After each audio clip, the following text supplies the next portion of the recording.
Oke, Bismillahirrahmanirrahim. Assalamualaikum warahmatullahi wabarakatuh. Jumpa lagi bersama saya, Akil Wilda Arif. Dan kali ini saya membuat konten baru nih, teman-teman semuanya nih ya. Konten baru yang saya kasih tajuk belajar barengan.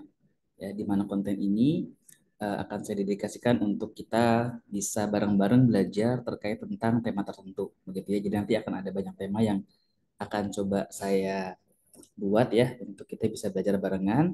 Dan pada beberapa serial awal ini ya, hashtag belajar barengan atau konten belajar barengan ini yang akan saya bahas adalah terkait tentang bagaimana kita bisa mendesain program kerja dalam suatu komunitas, organisasi mahasiswa, yayasan, dan juga civil society organization gitu ya. Yang mana ini saya pilih, kenapa? Karena yang pertama yang paling pasti adalah karena memang saya sejauh ini memang beraktivitas di sektor ketiga atau sektor sosial begitu ya, dan juga mendampingi beberapa kali atau memiliki pengalaman beberapa kali mendampingi lembaga-lembaga di sektor ketiga ya, komunitas, organisasi mahasiswa, yayasan, civil society organization, untuk kemudian mendampingi mereka membuat ataupun merancang program kerja ataupun proyek yang mereka akan lakukan seperti itu. Nah, sekiranya penting bagi saya untuk bisa memperluas ya manfaatnya dengan bentuk video ini. So, mudah-mudahan nanti kita banyak bisa diskusi, banyak bisa belajar bareng ya terkait tentang bagaimana kita bisa mendesain program kerja di lembaga sektor ketiga, komunitas, organisasi mahasiswa, yayasan, civil society organization, dan yang sejenisnya.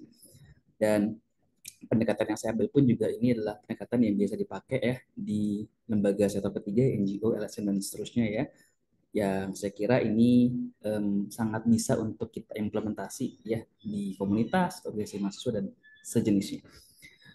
Dan saya kasih tajuk ya ininya, desain program kerja, sebuah pendekatan untuk merancang program kerja di komunitas Ormawa Yayasan CSO yang berdampak dan berkelanjutan. Seperti itu. Nah, teman-teman, kenapa sih kok saya ambil tema ini ya, tema ini sebagai salah satu tema awal ya di konten belajar barengan ya, yang mana ini nanti ke depan akan banyak tema-tema lain yang kita akan bahas, tapi tema awal yang saya bahas adalah terkait tentang ini. Tapi kok ini menarik untuk saya angkat di awal-awal ya, karena melihat beberapa pengalaman saya mendampingi organisasi di sektor ketiga, komunitas, organisasi mahasiswa, yayasan, dan sejenisnya begitu ya, beberapa dari mereka merasa kesulitan atau merasa menemukan problem ketika merancang program kerja mereka. Terutama program kerja yang mereka ekspektasikan, program kerja yang memiliki dampak, memiliki manfaat yang real, yang nyata, dan juga memiliki apa istilahnya ya, memiliki dampak manfaat yang nyata untuk bisa menyelesaikan problem-problem atau masalah-masalah yang ada di sekitar organisasi tempat mereka berada. Kira-kira seperti itu. Dan juga yang kedua adalah mereka kesulitan juga untuk bisa men-setting ataupun mendesain program kerja yang sifatnya itu berkelanjutan atau sustain begitu. Nah, ini akan coba kita sama-sama pelajari. Kita belajar bareng lah ibaratnya ya. Saya di sini bukan berarti yang paling punya banyak pengalaman, tidak, punya banyak pengetahuan, tidak, tapi kita bareng-bareng belajar. Teman-teman kalau misalkan ada yang punya pengetahuan lebih, pengalaman lebih, silakan banget ya untuk bisa di-share di kolom komen yang tersedia di bawah. Seperti itu. Oke, teman semuanya, kalau kita bicara tentang program kerja ya, ataupun bicara tentang project di sektor ketiga atau di sektor sosial, pastinya kita akan mendapati fakta-fakta ataupun hal-hal nyata yang terjadi di lapangan terkait tentang bagaimana kita sebagai pelaku, sebagai pengelola organisasi menjalankan yang namanya program kerja ataupun proyek sosial di tempat kita masing-masing. Nah, biasanya kalau kita bicara tentang program kerja yang bagus, proyek yang bagus itu ya proyek yang selesai lah, pasti lah ya, proyek yang selesai, tepat sasaran, sesuai dengan yang diekspektasikan dan seterusnya.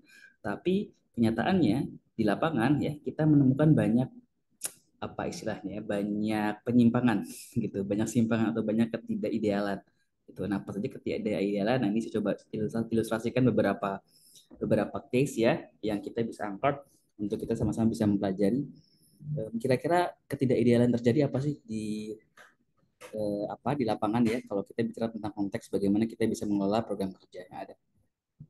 Nah, kita coba refleksi nih teman-teman nih. Jadi ini adalah beberapa ilustrasi, ada 3 slide ya yang saya coba siapkan. Setiap slide ada beberapa ilustrasi yang menggambarkan bahwa ternyata ketika kita coba menjalankan program kerja ada beberapa ketidakidealan ya terjadi nih. Misalkan ya di gambar yang pertama ini ya, di slide pertama, gambar yang pertama terlihat, nah ini ada satu pohon ya, dia ada ayunannya, pijakan untuk duduk ya, di ayunan itu ternyata tiga, tidak satu, gitu ya. Sehingga ketika kita bicara tentang melihat proyek yang seperti ini, kita bisa menafsirkan bahwa proyek ini proyek yang over implementasi, gitu. Proyek yang terlalu berlebihan, gitu. Tidak tepat fungsi, gitu. Karena tidak bisa difungsikan juga, gitu. Padahal sebenarnya fungsi cuma satu doang, satu aja udah cukup, tapi dia ada tiga pijakan buat duduk.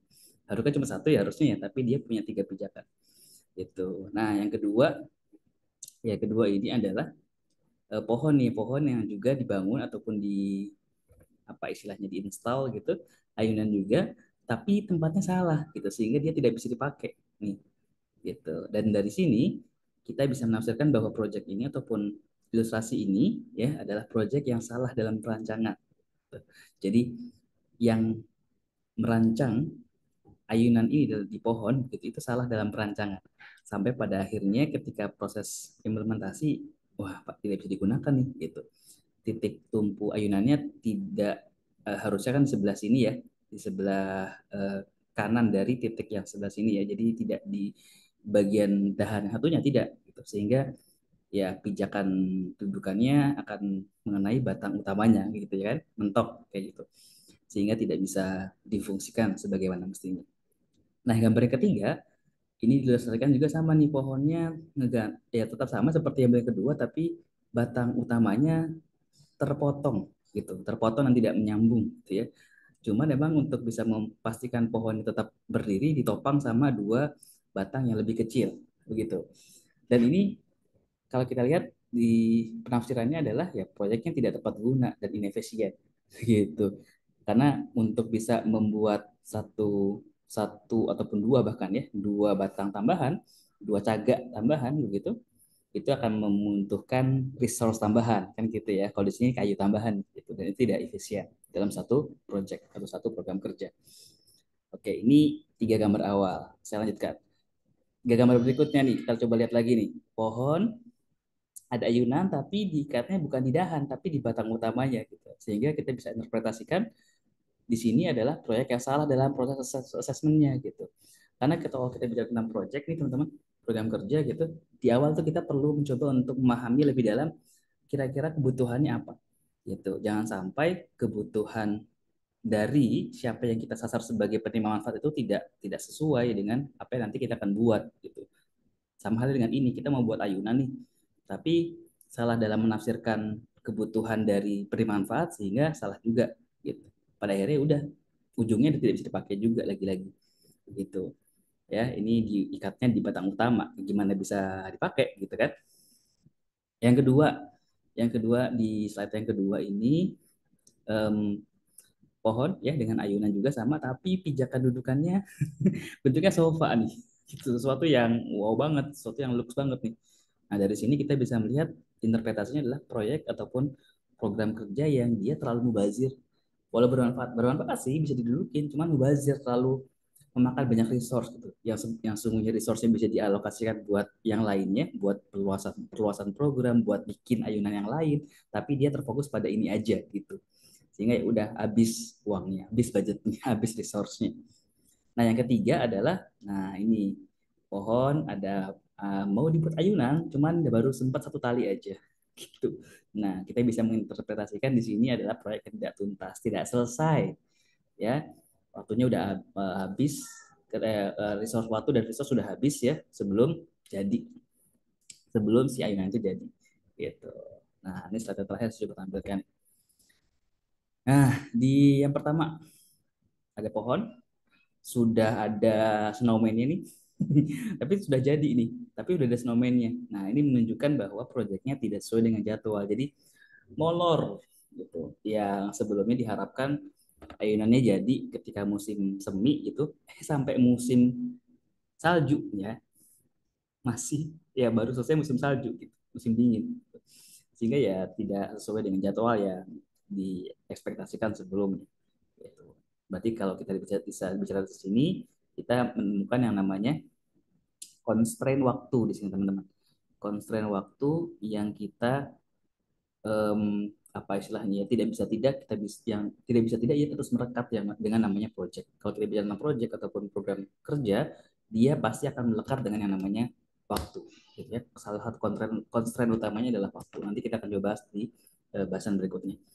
Kemudian yang kedua ini proyek yang tidak diantisipasi segala risikonya teman-teman. Gitu. Proyek yang tidak diantisipasi segala risikonya. Jadi ketika ada gambarannya ya udah pohonnya terbakar gitu gitu sih. Karena apa? Karena risiko bahwa si pohon ini ada kemungkinan dia terbakar tidak diantisipasi gitu. Sehingga ya udah ketika ada salah satu variabel atau satu faktor yang membuat pohon itu terbakar, ya udah terbakarlah pohon. Tidak ada yang mengantisipasi. Dan yang terakhir ada gambar pohon, ada ayunannya gitu ya. Tapi pijakan dudukannya sangat sangat rapuh bahkan ketika ada kupu-kupu ketika ada kupu-kupu yang hinggap di pijakan dudukannya itu langsung patah karena sangat rapuhnya gitu. Dari sini kita bisa interpretasi bahwa program kerja ini menghasilkan output yang tidak sesuai dengan rencana gitu. Jadi entah itu bahan dari pijakannya itu yang sangat rapuh, tidak sesuai dengan spek yang diharapkan dan seterusnya. Nah, itu teman-teman, ini setidaknya beberapa gambaran fakta-fakta ataupun hal-hal yang seringkali kita temui di lapangan kalau kita bicara tentang bagaimana kita melaksanakan proyek ataupun program kerja di organisasi yang kita ikuti, komunitas, ormawa, yayasan, JSO, dan seterusnya. Ya, kita sih berharapnya ingin sukses ya. Nggak ada ya yang seperti kita bahas tadi tuh. Semuanya lancar, semuanya sesuai dengan yang kita harapkan gitu ya. Nah, tapi hal-hal tadi itu kita perlu maknai sebagai ternyata ada loh di satu saat kita perlu waspada gitu. Jangan sampai nantinya program-program kerja yang nanti kita akan lakukan itu berkesudahan seperti yang tadi kita bahas gitu. Nah, oleh karenanya kalau coba kita rangkum ya kira-kira problematika program kerja yang kita lakukan di komunitas, ormawa dan sejenisnya itu apa aja sih? Nah, yang saya sudah berangkum nanti mungkin teman-teman bisa tambahin ya. Nanti di kolom chat silakan bisa ditambahkan di kolom chat yang di bawah. Program kerja turunan periode sebelumnya. Nah, kira-kira gitu kan ya. Karena kan bisa jadi kalau misalkan kita bicara tentang organisasi mahasiswa nih, yang periodenya setahun sekali ganti gitu kan. Dan ketika periode satu berganti periode berikutnya biasanya mewarisi program kerja yang dilakukan di periode sebelumnya. Kayak gitu rata-rata ya. Rata-rata saya nggak bilang semuanya, tapi saya bilang rata-rata. Rata-rata seperti itu. Bagus bisa bila ketika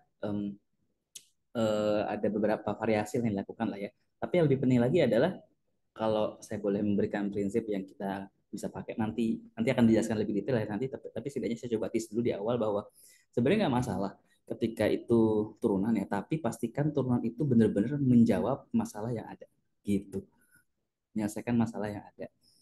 Nah, mungkin yang periode sebelum belum tuntas masalahnya diajukan ke periode berikutnya kayak gitu teman-teman. Itu ya itu yang pertama. Kemudian yang kedua, program kerja tidak sesuai dengan kebutuhan. Nah, ini ya, program kerja tidak sesuai dengan kebutuhan. Nah, ini kadang-kala ini yang beberapa case yang saya temui ya. Mungkin teman-teman juga ini juga ya. Coba direfleksikan juga Kak. Pernah ketemu nggak ya dengan kayak gini ya? Em, manfaat sebenarnya butuhnya apa, tapi kita menafsirkan kebutuhan dari mereka itu berbeda dari apa yang sebenarnya mereka butuhkan. So, nanti kita akan coba bahas pada tahapan perancangan program kerja pun kita harus bisa secara firm, secara pas gitu ya, mendefinisikan, mengakses kira-kira kebutuhan mereka itu apa gitu. Sehingga nanti ketika kita coba proses hasil asesmen tadi menuju ke kira-kira intervensi apa yang kita perlu lakukan, kita bisa secara tepat dalam ininya ya, dalam proses penerjemahan itu dan dalam juga proses bagaimana kita merancang program kerjanya nanti. Nah, kemudian selanjutnya adalah program kerja tidak tuntas terlaksana seperti tadi ya. Resource sudah habis tapi belum jadi gitu. Waktunya sudah habis, uangnya sudah habis dan seterusnya. Bahan baku sudah habis dan seterusnya. Nah, ini jangan sampai terjadi nih. Tapi ini seringkali terjadi nih ya. Program kerja tidak tuntas terlaksana. Ya udah pada akhirnya ya yang ada adalah ya pembenaran gitu. Yang ada adalah apologi begitu ya dan seterusnya. Dan yang terakhir adalah program kerja tidak dapat diukur dan dievaluasi. Nah, ini penting juga nih teman-teman nih. Nanti akan kita bahas juga terkait tentang bagaimana kita bisa menyusun ataupun menentukan indikator apa yang bisa kita pakai agar si program kerja ini atau agar si project ini ya itu bisa benar-benar diketahui apakah ini sudah sukses atau belum gitu kan harus bisa diukur ya, harus bisa dinilai, harus bisa dijustifikasi bahasanya. Jangan sampai satu program kerja itu udah ya dibiarkan gitu aja gitu, kan juga harus diukur ya dan dievaluasi gitu. Nah itu yang kadang-kadang jadi penyakit di antara kita tuh ya, program kerja asal jalan program kerja aja tanpa ada kemudian proses untuk kemudian bisa mencoba mengukur dan juga mengevaluasi ya dari apa-apa yang sudah kita laksanakan di ya program kerja kita atau di apa istilahnya di proyek kita gitu. Nah, silakan teman-teman bisa tambahkan. Ini yang saya coba rangkum ya. Saya kira beberapa problematika juga banyak ya. Mungkin berkaca pada tadi ilustrasi-ilustrasi yang saya sampaikan tadi. Ininya adalah problem itu nyata ya. Masalah itu ada dan nyata dan kita perlu untuk bisa apa istilahnya ya, memikirkan lebih dalam dan berpikir lebih dalam gitu. Kira-kira untuk bisa menyelesaikan problem-problem yang ada, masalah-masalah yang ada dalam konteks kita menjalankan program kerja itu seperti apa gitu. Yang mana mudah-mudahan di serial belajar barengan ini di tema desain program kerja ini untuk Ormawa, untuk yayasan, untuk komunitas bisa membantu kita semua dalam merancang desain program kerja di organisasi masing-masing ya, di mana teman-teman ataupun rekan-rekan beraktivitas supaya lebih baik lagi, lebih berdampak dan lebih sustain ke depannya. Itu aja untuk video pertama ya sebagai pengantar. Kita akan lanjut ke video berikutnya untuk pembahasan yang lebih detail. Jangan lupa untuk like, share, komen dan juga subscribe ya. Sebarkan kebaikan ini kepada teman-temannya teman-teman ya, rekan-rekannya rekan-rekan untuk bisa manfaatannya bisa lebih luas lagi. Sekian dari saya. Kalau ada salah-salah, silahkan. Atau kalau ada kritik, saran, atau apa, silahkan bisa tuliskan di kolom komen. Begitu ya. Begitu juga kalau misalnya ada pendapat lain, silahkan juga bisa tulis di kolom komen. Terima kasih banyak. Sampai jumpa lagi di kesempatan berikutnya. Assalamualaikum warahmatullahi wabarakatuh.